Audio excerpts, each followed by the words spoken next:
okay, King Queen, the Emperor and the Empress, Capricorn, Aquarius. I'm not trying to ship y'all, because I do know that some of you guys may not have a Capricorn or Aquarius in your life, alright? Another Aquarius or a Capricorn in your life. But there's definitely earthy energy that's coming up here. It's a lot of fire energy that's coming up here. And, whatever this is, and even airy energy. Well, not so much, actually. There's not really any swords in this reading at all, actually. The only air that we got here is you, the queen, the star. So, family. This could be someone totally different. It doesn't have to be someone old and new, Knight of Cups, someone that's coming, back into your life with a cup of love wanting to offer to you. It doesn't necessarily have to be that person, okay?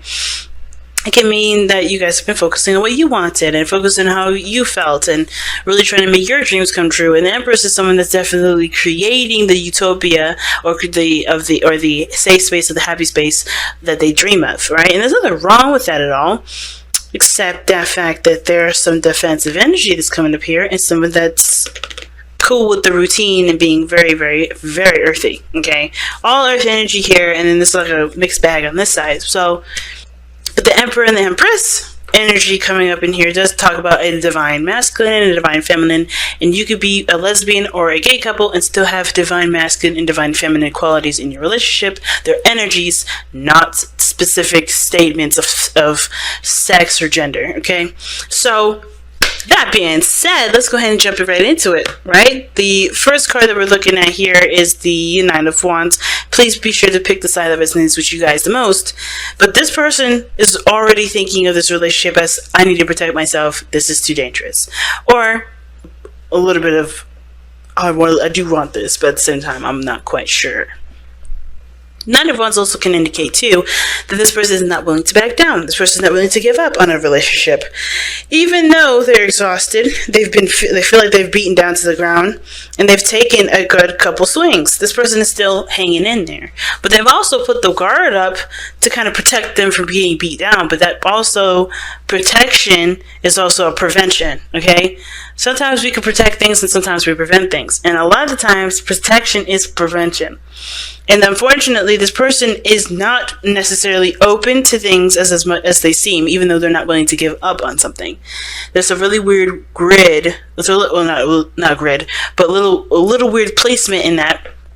In the very middle, like they're blocking themselves off as to what they want because they've been through so much already. So it's understandable this person is defensive because they've gone through some shit, but at the same time, they're not necessarily opening the door or allowing this amazing manifestation energy and potential reconciliation energy or new opportunity come into their life because they're protecting themselves. Now, the other person has the Queen of Pentacles as their mind plane, so they know that I think this person's very independent, focusing on work a lot. This person is also very focused on their on materials. For some reason, their whole emphasis is all about working. It could be what makes them happy or what they see great value in, but this person also doesn't really see anything outside of material, outside of the situation other than material. I know the Queen of Pentacles is all about value. She isn't always necessarily about material, but considering that this is about how they see the relationship, they understand that I think they see themselves as, if I have this, it will equal that, and I will have this. They understand that routine is important, and that working hard is important with this relationship. And I do think they see this person, or they see this relationship as something that's great in value to them. But I have this feeling that they also I think they kind of equate that value to being at a certain point, being at a certain point financially, or so on, right? So, that being said, this person is presenting themselves as the Two of Pentacles. Now, the Two of Pentacles, to me, is someone that's juggling two different things, keeping the balance of a situation, looking at the practical side of things instead of the emotional side when it comes to making a decision about whether or not they're willing to pursue something, put their hard work and effort into it. If it's enough if that value of whatever these options are, the options that they have are, whatever they're juggling, whichever these, Pentacles values are, right? Which one is worth going after?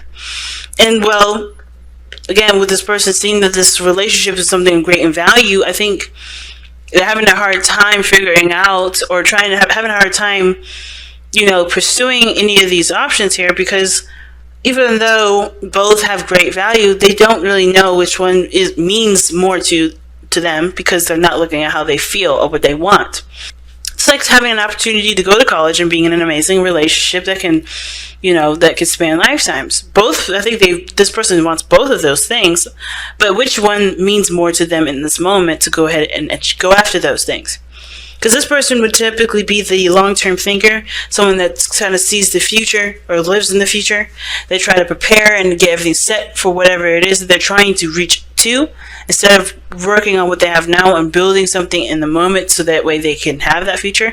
This person, to me, with the Queen of Pentacles, is a future chaser, right? This person's a future denier at this moment. Future chaser, future denier.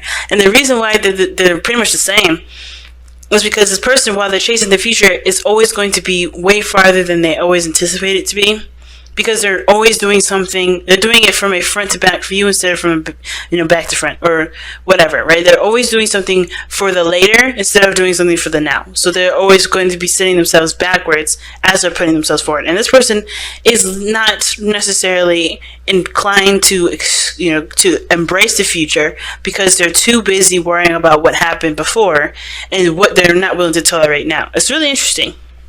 But neither one direction is wrong or incorrect, but I feel like it's not doing them the service that they want, because obviously this person has something that they want. Like I said before, Aquarius, you already know what you want already. They already know what they want. They already know what their star is, but they're denying that very thing because they are exhausted. They've been through so much shit. They don't want to go through that again. Now, this person, again, is a future tracer. They're looking at, how is this going to translate to my future? How is this going to improve in my value? And instead of looking at what they want, they're thinking of everything in a very practical sense. And I do believe that maybe it may have been because they missed an opportunity in the past, and they don't want to pass up on the opportunity because they weren't aware of its value. But they're not doing again what they should have done in the very beginning, which is no longer looking at the situation as, what do I need to do now, or looking at the situation from a very practical standpoint. They have to look at what they, because everything was taken care of here. Period. They had to retract and look within themselves. It's the same situation. They have to look at how this person has to look at how they feel before they can make a decision of whether or not this is something worth pursuing or not. Because you can have a penny or you can have a nickel, but they're both coins. It's all depending on whether or not you feel like this thing is worth the time or whatever, right? I know it's horrible to use money as, in that analogy, to kind of explain myself, but let's just think about it, if money didn't have any value and we did have a nickel and a penny, which one would you choose? Which one would you like? Would you rather carry around a thicker, heavier penny, or would you rather have, a lighter, smaller penny that has less? Like, it's all depending on what you favor the most. It's not necessarily exactly like the analogy, because money definitely has a value system. And, of course, we do want the most out of that ladder most of the time. But if we take a situation as like a concept as simple as that and twist it just a little bit to kind of understand where we are, it does kind of help make sense of the situation. Hopefully. Because really what this person is doing is like, okay, college or relationship. Both of those things mean something to that person, but how much? And what does that person want first? What does this person want? And that kind of decision making is what's keeping this situation from not moving forward. Because they both mean something of great value to this person, but they're not pursuing it because they don't know how they feel, what they feel the most about it. 'Cause some people would choose family over education.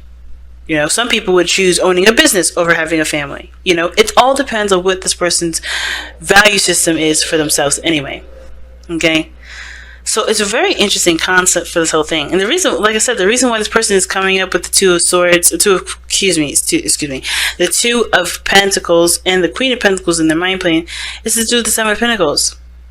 They're not sure of what of the situation being either worthy of work, or they're not sure of what of either what to do, or if this is something they want to pursue. They put a lot of work and value and effort into it, but they still don't know if it's something they want to continue to grow, because they're not where they want to be. Now, what brought you two together is the Fool, which talks about a brand new beginning, situations coming. I think you guys came together when you guys were, trying to make something of yourselves, trying to make something new out of your situation, taking a leap of faith, really, with this relationship that you guys both started out in, because you guys both were control freaks, the Emperor. Some of you guys both were either both control freaks, both of you guys had your own ways of seeing things and doing things, and that's not a problem. But the ego did get in the way, because the Emperor is the challenge. Somebody's ego is definitely in the way. Their way or the highway, someone's stubborn.